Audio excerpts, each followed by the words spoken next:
Well, May is winding down, and so is Mental Health Month awareness, but the need to raise the awareness should continue all year long, not just in the month of May.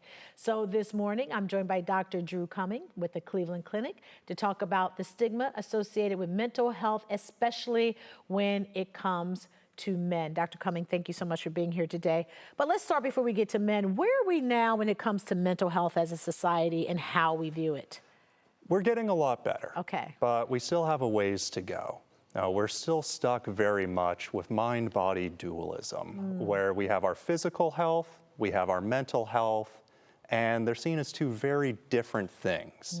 And it's all right to receive care for one, and it gets a little bit trickier seeking help for the other. Yeah, it's like if you break your leg, you're going straight to the hospital, right? With I the hope ER. so. But if your mind is fractured in some kind of way, we're afraid to deal with that. We're afraid to go to you to get the help. So let's talk about men. 1 in 5 men experience anxiety or depression, but Dr. Cumming, they don't want to come see you. Why is that? They don't.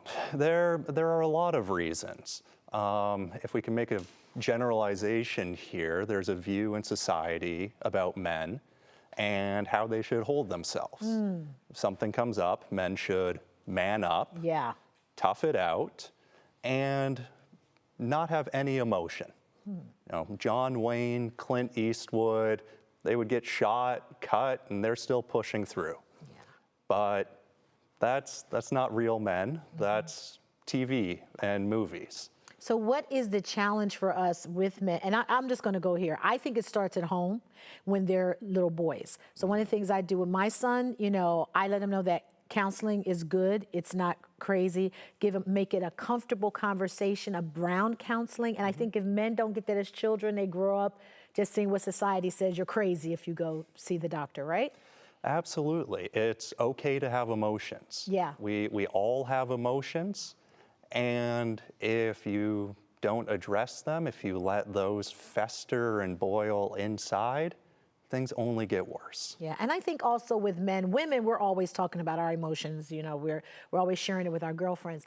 But men aren't talking to other men about their emotions either, right? No, they're not. Why is that? Because again, men are not supposed to have emotions. You know, when you're facing a difficult time, it's all right to be sad. It's all right to be nervous. That's just being human. But just being human, we're meant to be in society and with others in a community. And the community offers support, and men should be taking greater advantage of that. Yeah, so what are some things that needs to be done? What are some things we could do with our friends, our family members who are, you know, we see them struggling, but what are some things we can do to kind of help them get that help? I think just addressing what's going on. Say, look, it looks like you're having a hard time right now.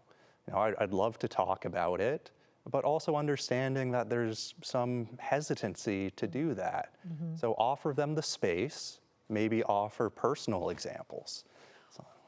I'm glad you brought that up, because that's one of the hardest things to do is for, let's say, the woman talking to the man, we have to be willing to share our stuff. And maybe we're not willing to do that either.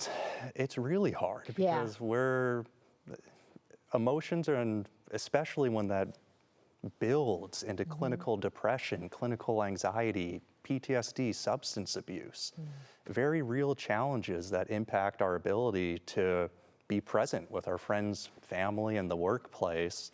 It's really hard to be vulnerable. Yeah, that's a tough thing. And the men that come to see you, do they ever share what made them take that leap to come into your office? Often, someone pushed them to do that. And we actually know that certainly women are more likely to seek out mental health care. A disproportionate number of men, their first encounter with mental health is at a point of crisis. Whether that's when things get really scary and we're thinking about self-harm, whether it's substance abuse getting out of control, or it's when they encounter the criminal justice system. Yeah, and we don't want that to happen. No. And we don't want this to just be a month of May conversation. My last thing to you, talk to family members. What should they be doing, not just when we're bringing it to your attention here on television, but what can we do at home in the family so that they don't get to the crisis point? I think as parents, aunts and uncles, grandparents, older siblings, even younger siblings, just say, you know what, this was a tough part of my day. This is how it made me feel. This was a great part of my day. And just be more vocal, talk more about emotions. Yeah, we got to make that more normalized in our homes. We certainly do. Dr. Drew Cumming, thank you so much for being here today, really shedding some light on this because it is an issue. It is an issue. We're getting better, but room for improvement, correct? Absolutely. Absolutely. The doctor has said so. All right, thank you so much.